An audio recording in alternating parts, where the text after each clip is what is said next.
일단 그렇게 해석을 할 수가 있겠죠. 사실 뭐 공매도가 재개됐던 거는 우리나라에 한 2009년하고 2011년 정도 있었습니다. 이렇게 두 번 정도 있었는데 최근에요. 네.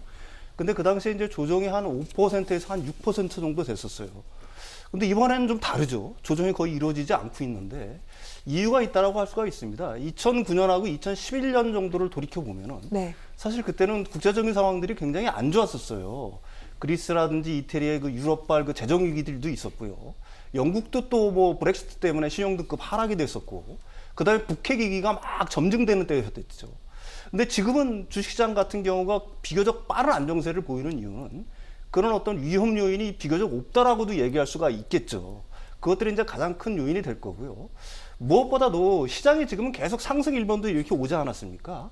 시장이 어떻게 보게 되면 열기에 휩싸일 때는 부정적인 요인들 자체가 아무리 있어도 그 자체를 갖다가 부정해버리는 경향들이 네. 있습니다, 사실. 공매도가 사실은 뭐 변동성을 갖다가 일시적으로 이렇게 크게 어떻게 보면은 그 흔들 수 있는 요인이기는 하지만 시장의 열기가 식지 않은 상황에서는 그런 어떤 부정적 요인들 자체를 갖다가 완전히 부정을 해버리는 거죠. 그게 사실은 이제 이 공매도로 일어난 어떤 부정적 충격을 갖다가 우리나라 시장이 어떤 극소화하면서 시장의 안정적인 흐름을 보이는 가장 주된 요인이라고 얘기할 수가 있을 겁니다. 그렇군요. 네네. 지금 한창 주식시장이 오르고 있는 중이기 때문에 공매도가 미치는 영향을 다 흡수한 것이다. 이렇게 볼 수 있다. 이런 말씀으로 저는 이해를 했습니다. 그렇다면 아마 궁금하신 내용일 것 같아요. 앞으로도 공매도 영향 이렇게 미미하게 계속해서 우리 주식시장이 안정적으로 갈 수 있을지 이 부분 궁금하실 것 같은데 네. 어떻습니까? 사실 저는 첫날 진짜 가슴이 덜컹했습니다. 왜냐하면 네. 1조 가까이 공매도가 치고 들어왔거든요. 근데 금지 전에 하루에 월 평균액이 6천억밖에 안 됐었어요. 근데 그 6천억 자체도 전 종목에 했고 이번에는 코스피 150, 코스닥 150과 코스피 200만 네. 딱 제한을 했는데도 불구하고 1조 가량이 들어오면서 와 예상보다 진짜 강도가 세다고 아침부터 느꼈거든요. 그런데 상대적으로 굉장히 코스피가 선방을 합니다. 선방을 하고 특히 놀라운 것은 실적 좋은 대형주들은 공매도에도 불구하고 다 올랐어요. 그래서 하여튼 어쨌든 간에 첫날에 지금 뭐 2.2%까지 영향을 받았지만 다음날 바로 치고 올라올 수 있었던 근간에는 결국 실적과 펀더멘탈의 싸움에서 지금 이기고 있다. 따라서 이제 보시면은 지수보다는 종목별로 지금 뭐 뚜렷하게 이 피해나 또는 효과가 지금 나타나고 있기 때문에 이 부분을 굉장히 잘 여러분들이 옥석 관리기를 하셔야 될 것 같고요. 현재 전문가들의 공통된 얘기는 13일이 옵션 만기일입니다. 그래서 옵션 만기일까지 계속 파상적으로 단기적으로 간 후고 그 이후에 조금 더 방향성에 대해서는 좀 뚜렷하게 나올 것 같다. 그럼에도 불구하고 지금 5월 27일 정도에는요.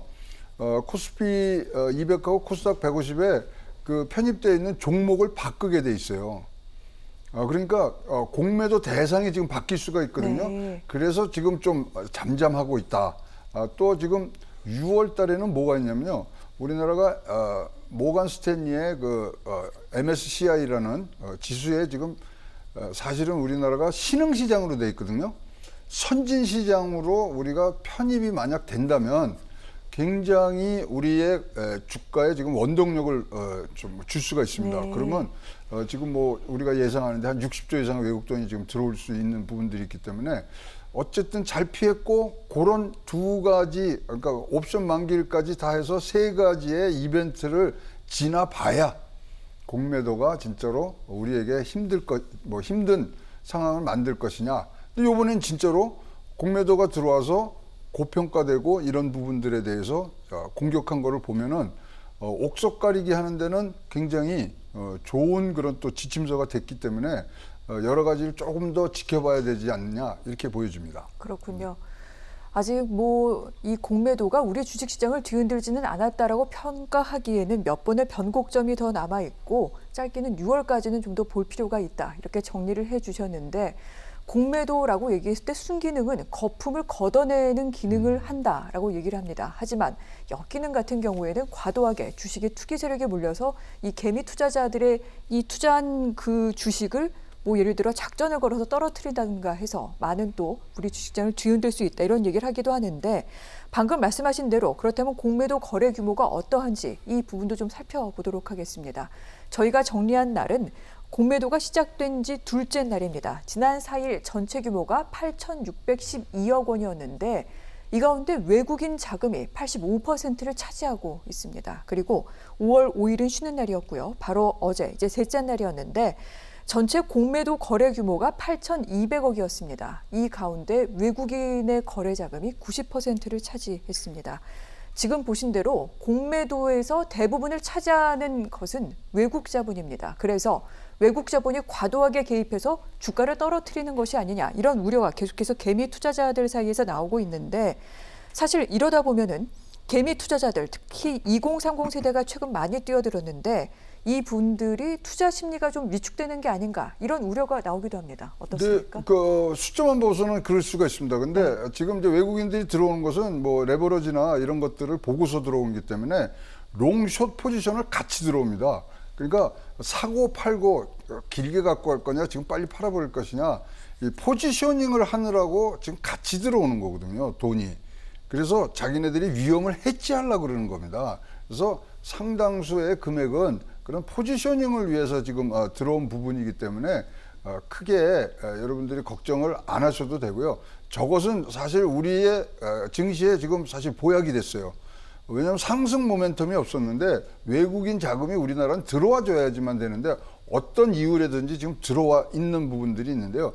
뭐 물론 바이오주가 지금 공매도 재개에 따라서 직격탄을 맞았습니다만은 네. 바이오를 보시면 제약바이오를 보면 공매도 금지 기간에 200% 이상이 지금 올라 있는 상황이었어요. 그래서 많이 올라와 있는 것은 사실 떨어지게 마련이었거든요. 이제 그런 부분까지 이제 보면은 어쨌든 간에 이제 회사의 밸류에이션이라든가 여러 가지를 봐야 되겠습니다만은 현재 상황으로는 공매도는 포지셔닝을 하기 위해서 들어와 있는 거지 실질적으로 이것을 실행하는 단계는 지금 아니기 때문에 아직까지는 진짜로 영향력은 그렇게 없는 걸로 보여지고요. 말씀하신 대로 지금 뭐 진짜 나쁜 마음을 먹고 주가를 지금 네. 흔들려고 그런다면 우리 이제 개인 투자자들의 투자 심리는 굉장히 안 좋은 정도로 가는데 그렇다면은 뭘로 이제 승부를 해야 되냐면 각 기업이나 이런 데서는 실적을 보여줘야 됩니다. 그래서 지금 가장 중요한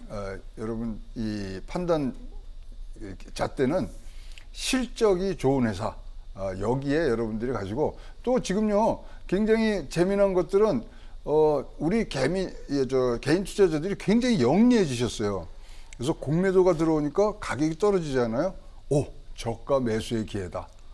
등등의 여러 가지가 지금 복합적으로 지금 가고 있습니다만은 하여튼 뭐 기울어진 운동장이 약간은 개선을 했지만 그래도 여전히 이런 뭐 밸류에이션이라든가 뭐 퍼라든가 PBR이라든가 여러 가지 이 전문적인 지식을 요하는 건 확실히 외국 기관 자본이 우리보다 우세하기 때문에 우위에 있는 점은 분명히 있고요.